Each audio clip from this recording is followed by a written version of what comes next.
So, good evening, guys. The video is coming a bit late today, and happy Holi to everyone. Sorry for the delay and inconvenience caused.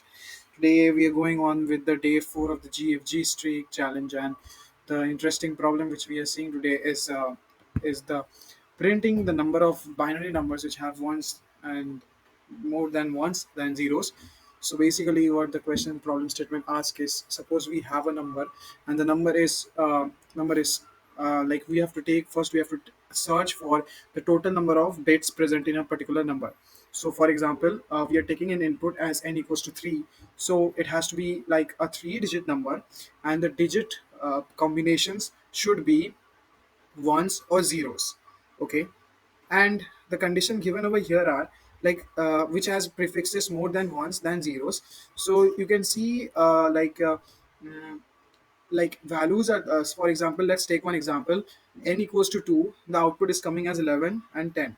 So the explanation given in the question is that each prefix has more ones than zeros. Okay, so here's the question is like this: suppose like n equals to 2, so 11, you can see that 11 has more number of 1 than zeros, and in 10 the number of 1 is also predominantly present than 0. And for n equals to 3, you can see three different input combinations has been given, like output combinations have been given. And in this output combination we can see is like triple one, 110, and 101. So in triple one the number of ones are more. In 110 also there are two ones present and only 10 is present. And in the third example you can see is there are two ones present and 10 is present. So this problem needs to be dealt with an array list problem, and this is let's try to work on this problem. And also, like those who haven't watched the earlier videos, you can go and see there, and your feedbacks help me keep pushing through and put new contents as available. So first you can see is we have to check a class solution which has an array list string, which is a template we have is given. So this is slightly a bit longer problem, and I will show you also the user defined test cases, like the how you can take the input from the user and pass to the test cases. So there are three main packages we need to import, which is like the which all like the array list package, the scanner class package for the input and scanner class package is not required right now because it's just we have to pass the input. So array list is required, and array list also comes under the util package. So only one package, and we can export all the libraries from it. Yeah, so you can see this is a void. You can see that like this is an array list string, okay, given like this. So in this particular function, what I'm going to do is, like, before this I need to like make a helper function as well. So what the helper function basically is going to do is it will be acting like a recursive helper function. Okay, sorry for the interactions. Yeah. So the recursive helper function will be defined with a void return type, and the return type is like static void. And the recursive function has got like parameters. So the parameters which will be yeah,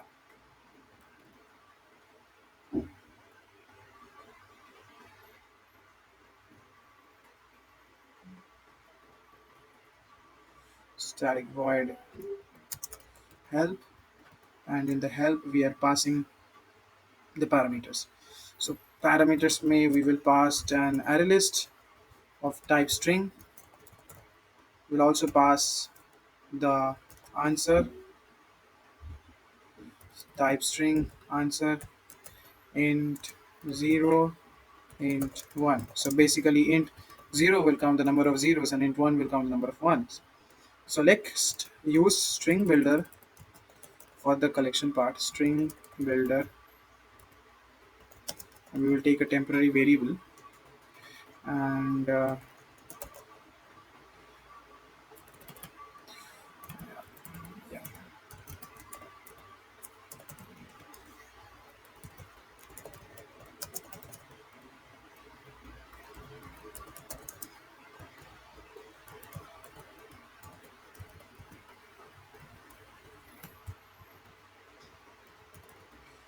In string builder, what we are going to basically do is we are going to check that if the temp of length is equals to n. So what we're going to do is in the answer we will add the temp variable and convert it to string. And yeah, now what we can do is, like, since we have added that extension of the temporary variable converted to a string to the, like, the array list answer, what we have to do is now we have to add the current binary string to the to return to the list, current list. Okay, so what we're going to do is, like, we have to add the current string to the return. So return, we have to return semicolon. We have to pass if 1 is greater than 0. As I told you already, 1 will store the number of ones and 0 will store the number of zeros. We have to append the 0. Then we have to recursively call the our function by passing the parameters 0 plus 1, com,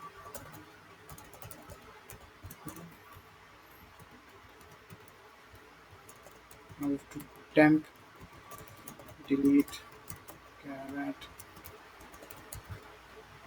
minus.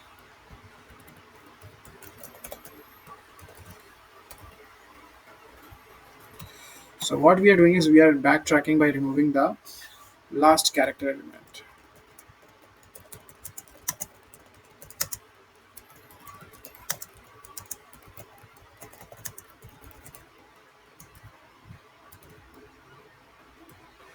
Now next we have to try is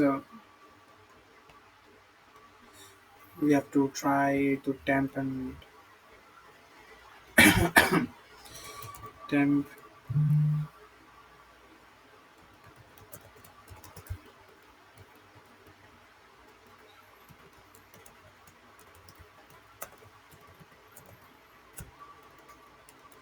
answer 0, 1 plus 1.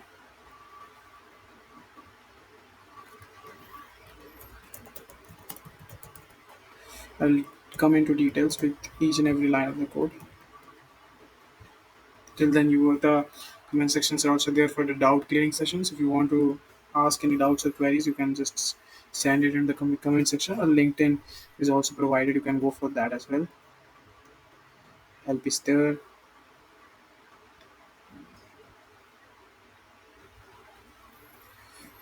Next, we have to do is,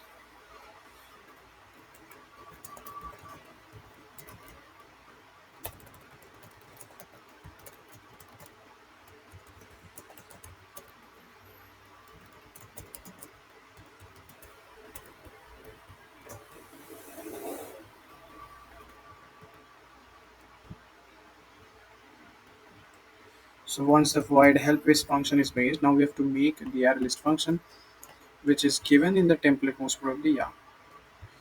So this is the template given in the array list function. And but we have to store, and now we have to declare an array list of type string and equals to new array list.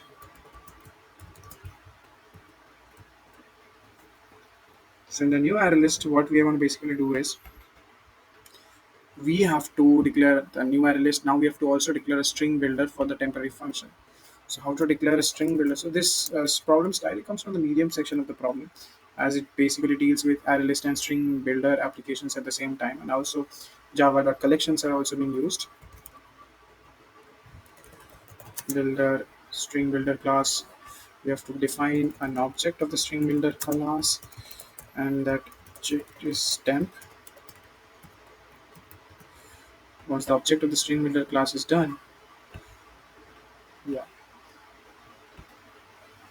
Mhm. Next, we're going to append it with the ones. So temp append. We have to append it with 1. Now we have to pass it through the helper function again. help and 01 temp and total number of digits.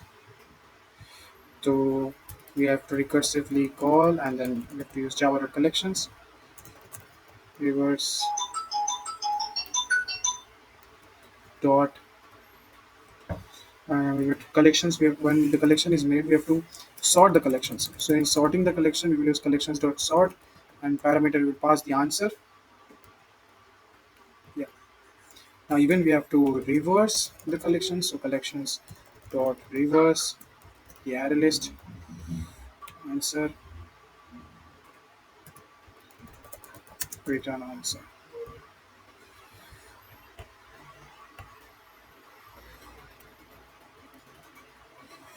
Let's try to execute it.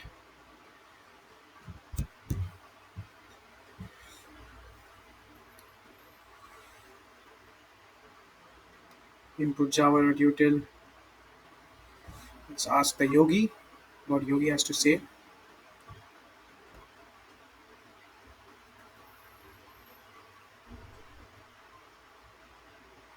Input java.util. Okay.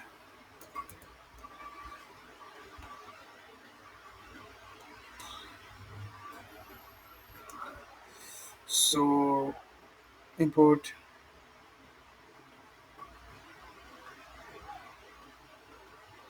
java.util dot maybe it wants me to import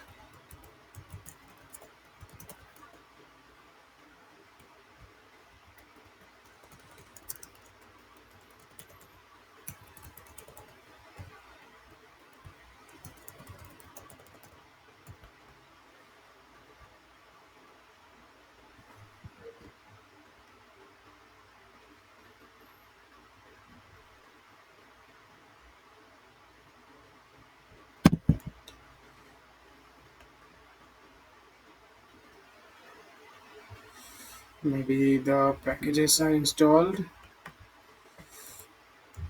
Let's try it this way.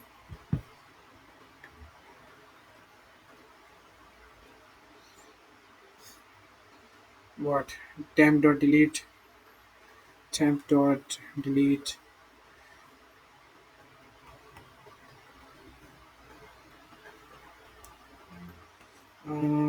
cannot find some called temp.delete char at temp.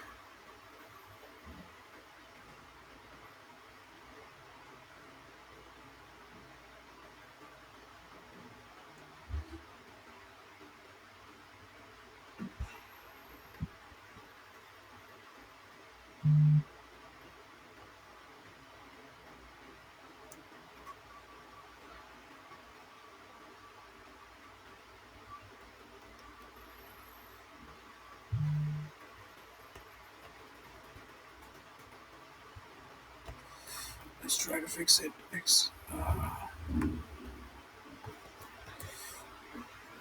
try to check.